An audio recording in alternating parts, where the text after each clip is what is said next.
सभी का स्वागत है। लेकिन कुछ ऐसी कहानियां भी होती हैं जो हमें सीधे तौर पर प्रभावित करती हैं। ऐसी ही कहानी है। दरअसल अमावस्या की काली रात अच्छाई और बुराई दोनों के लिए एक अवसर होती है, जिसमें कई लोग साधनाएं करके अपनी इच्छा अनुरूप शक्तियां प्राप्त करते हैं।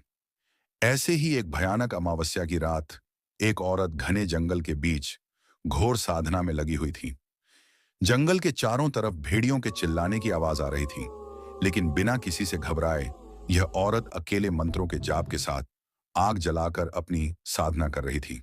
जैसे जैसे समय बीतता जाता है, औरत उग्र होती जाती है। वह अपनी जगह से ऊपर उठने लगती है। उसके सामने की आग उसके साथ ही ऊपर उठती जा रही थी और देखते देखते आग की लपटें आसमान को छूने लगती हैं और वह औरत जमीन पर नीचे गिर जाती है और कुछ ही पलों में उठकर खड़ी हो जाती है। अमावस्या की काली रात के प्रभाव की वजह से उसने रूहानी शक्तियां प्राप्त कर ली थीं और अब वह तैयार थी अपना प्रतिशोध लेने के लिए। दरअसल मोहिनी 6 माह पहले शादी करके गांव से शहर आई थी। वह अपने पति के साथ एक किराए के मकान में रहती थी। मोहिनी घरेलू महिला थी। वह ज्यादातर समय घर के कामों में लगी रहती थी। मोहिनी के पति बैंक में एक क्लर्क थे। उनका नाम सोहन था और सोहन के बॉस उसे उसके काम की वजह से बहुत पसंद करते थे।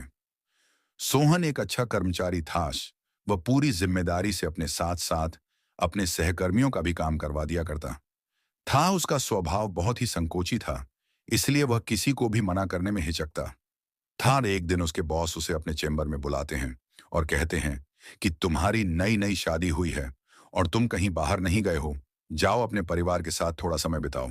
सोहन को अपने बॉस की बात से खुशी होती है और वह मुस्कुराते हुए कहता है, जी बॉस, अगले महीने अपनी पत्नी के साथ कहीं बाहर जाने का सोच रहा हूं। बॉस अपने पर्स से कुछ पैसे निकालकर सोहन को दे देते हैं और कहते हैं, ये मेरी तरफ से तुम्हारे लिए है, जाओ मजे करो। सोहन पैसे लेकर घर आ जाता है। घर में मोहिनी उसके लिए खाने की तैयारी कर रही होती है।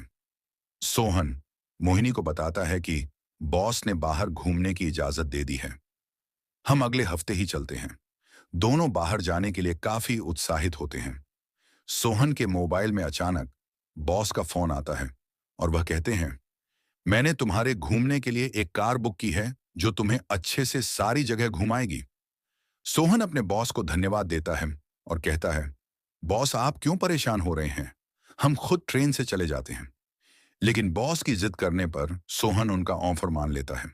मोहिनी सोहन से कहती है कि हमें कुछ सामान लेना होगा, चलो आज बाजार चलते हैं। अगले 2 दिनों में इन्हें निकलना है, इसलिए सोहन बाजार जाने को